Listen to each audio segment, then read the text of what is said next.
Hola, everyone, and welcome back to SpeakUp Scholars. My name is Rishi, and I'm so happy you're back.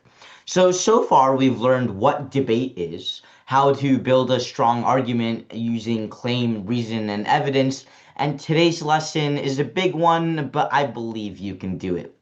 La gran pregunta de hoy es how do you respond when the other side disagrees with you, and how does a real structured debate round work?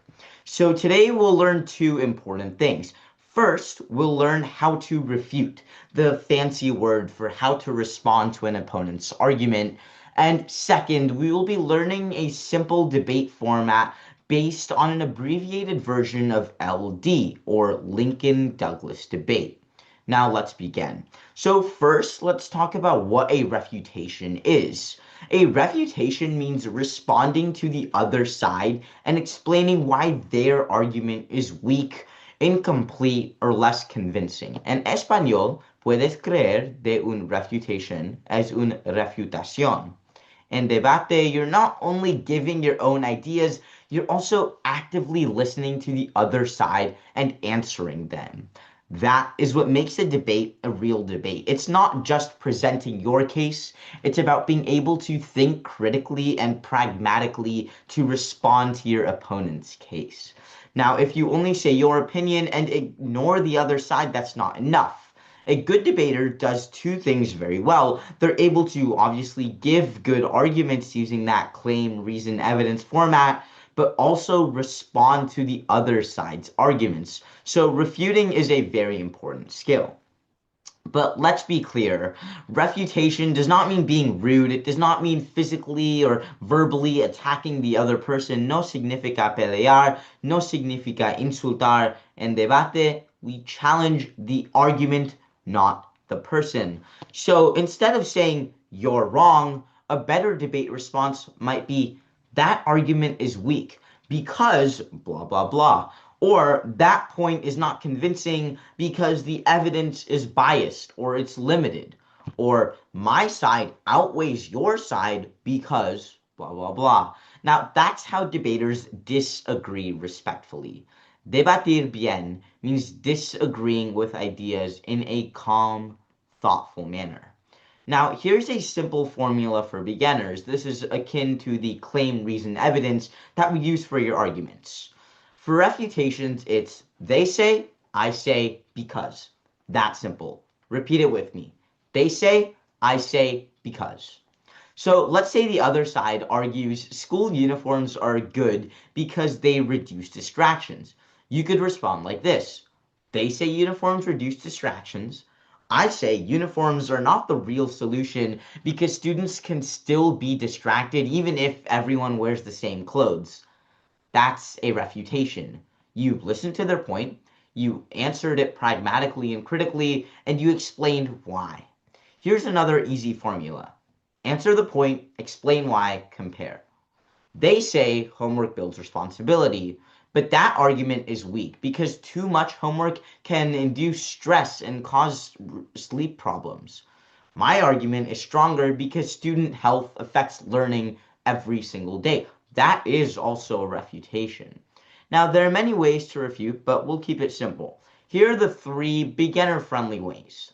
First, say the argument isn't true. For example, that argument is not true because the evidence doesn't support it. Second, you can say the argument is missing something. So that's when it becomes important to recognize the claim, reason, evidence, most importantly, the reason or the evidence.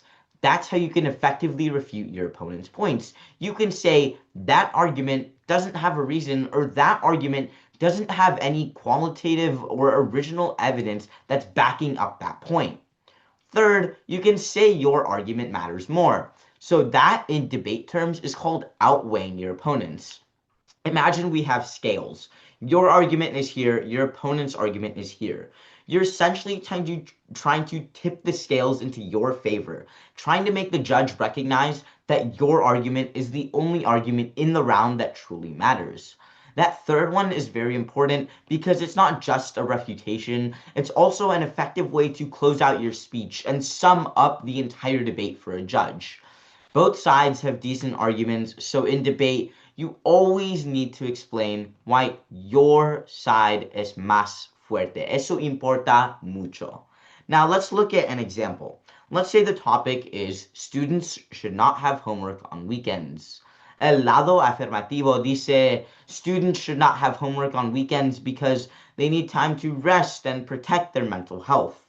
The negative can refute that by saying they say students need weekends to rest. But that argument is incomplete because homework can help students practice important skills and manage their time. A small amount of homework may support learning without causing too much stress. But additionally, you can point out the lack of evidence in that argument. Now notice what I did there. I didn't just say, no, what you said was wrong, don't believe it. It's not like that. You have to repeat the other side's idea so the judge knows what you're talking about. You need to answer it and explain why you respectfully disagree. That's what a good refutation sounds like. Now we're going to talk about one of the most important and exciting parts of debate, how to format it, and what it is. So today we're learning a simplified version of LD debate. LD debate stands for Lincoln-Douglas debate. It was a style of presidential debates trademarked by Abraham Lincoln and Frederick Douglass back in the earlier centuries and was adopted for a NSDA debate style format. NSDA meaning National Speech and Debate Association. They're essentially the overarching institution that runs all of debate in the United States. Now, Lincoln-Douglas debate is usually a one-on-one format. That means one student against another student. It focuses primarily on ideas, values, arguments, direct response, and philosophy. But today, we're using an abbreviated format to help ease into it. So this is not the full official LD format. It's a shorter, easier version to help you practice. So here's the format that we will use, and take notes on this because it's important. A 5-minute affirmative speech. So it's a 5-minute speech as the affirmative, the side who agrees with the resolution or the topic presenting their case. Then there will be a 1-minute and 30-second cross-examination. That will be a period where the negative, after hearing that 5-minute affirmative speech, will try to poke holes in their opponent's case and try to discredit it before they even start speaking. Next, there will be a 5-minute negative speech. In that speech, you should not only be responding to the affirmative's case, but you should also be building your own. Then there will be a 1-minute, 30-second cross-examination where the affirmative can try to poke holes in the negative's case. Then there will be a 3-minute final affirmative summing up and weighing the debate, and a 3-minute final negative, again summing up and weighing the debate. Additionally, there will be 5 minutes of prep time in total. So after any speech or before any speech, if you ever need extra time to write down your ideas or think about what you're going to say, at any time you have a total of 5 minutes per side to use prep time to your own will and your own advantage. Now let's move on to the parts of the round. First, the 5-minute affirmative speech. The affirmative, or AF, speaks first. They support the resolution or the topic, and in this speech, you should focus on introducing your side, presenting your 3 key reasons or contentions as to why the judge should believe you. Explain your reasons and always make sure to use evidence as a part of that CRE format. Next is cross-examination, also called cross-ex or simply preguntas. For 1 minute and 30 seconds, the negative will ask the affirmative questions. The goal is to understand the argument better, test it, and to find potential weaknesses. Then comes the 5-minute negative speech. The negative, or the neg, speaks next. They should be responding to the affirmative, refuting their arguments, presenting their own arguments, and weighing, explaining why their side is stronger. Then there is the 1 minute and 30-second cross-examination that the affirmative will do upon the negative. After that, we move to the final speeches. The 3-minute final affirmative is a shorter rebuttal speech. You should be answering all of the negative arguments. You should be defending your own case, all while explaining why you're still winning. Then the 3-minute negative closes out the round.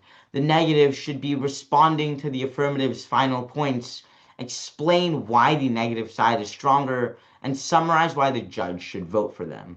And throughout the round, each debater has 5 minutes of prep time in total. Prep time means time to stop, think, write notes, and prepare. In Espanol, prep time is essentially like tiempo de preparación. Now let's talk about how to effectively build a speech. For beginners, a simple debate speech can follow this structure. A brief hook. You can try to bring in the judge if you want, only if you feel like you're ready for it. If not, just do an introduction. Say, "Hi, my name is so and so, and I strongly affirm or negate the resolution, resolved," and then just repeat the topic. Then give your main argument. That should have your claim, reason, and evidence. Then you want to refute. You want to answer the other side's point. And finally, you want to conclude. Explain why your side is stronger. So a simple, very shorter speech, obviously not your 5 minute speech, it might sound like this. I'm on the affirmative side. I believe students should not have homework on weekends because they need time to rest and bolster their mental health. Research and common experience shows that too much stress actually hurts learning more than helps it. The negative may say that homework builds responsibility, but that argument is weak because students can still learn responsibility without losing all of their rest time. That's also called a non-unique argument in very technical debate terms. Anyways, for those reasons, the affirmative side is stronger. That's a short, very simple debate speech, and I expect all of you to do much more and much better than that. But anyway, now let's talk about cross-examination. Cross-examination can be such an effective tool if used correctly. You're able to prove to the judge that you know what you're talking about and you know your case better than anyone. It's the questioning period. It's not to be rude, it's to ask smart questions. It's to understand the other side, test their reasoning, expose weak points, but also prepare for refutation later. A good cross-ex question can sound like this. Can you tell me a previous time where something like this happened? Or how does your argument solve the true problem, which is this? Or can you explain what you mean by that? These are strong debate questions because they're focused and respectful. No estás peleando, estás pensando. Ahora te toca a ti. Pause the video and try this short practice. Imagine the topic is school uniform should be required. The affirmative would say school uniforms should be required because they reduce distractions and help students focus more on the learning. Now, if you can pause the video and do one of these two things, either you're going to write a refutation from the negative side or write a short 30-second speech responding to the affirmative. You can use this sentence format. The affirmative says blank, pero ese argumento no es fuerte porque, and then mi lado es más fuerte porque. Pause the video now and give it a try. Welcome back. Buen trabajo. If you were able to answer the other side's argument, then you've already practiced what a strong refutation looks like. And if you turned it into a response, you're already building a debate speech. That is a big step. Now, before we finish, I want you to remember 4 big ideas from today. First, refutation means responding to the other side's argument. Second, a good refutation is respectful. We challenge the argument, not the person. Third, a simple speech should include your side, your argument, your response to the other side, and your conclusion.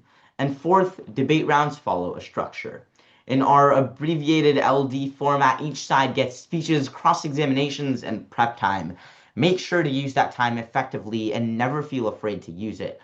The best debaters, even me, always use up all of our prep time. Poco a poco, you are learning how real debate trabaja.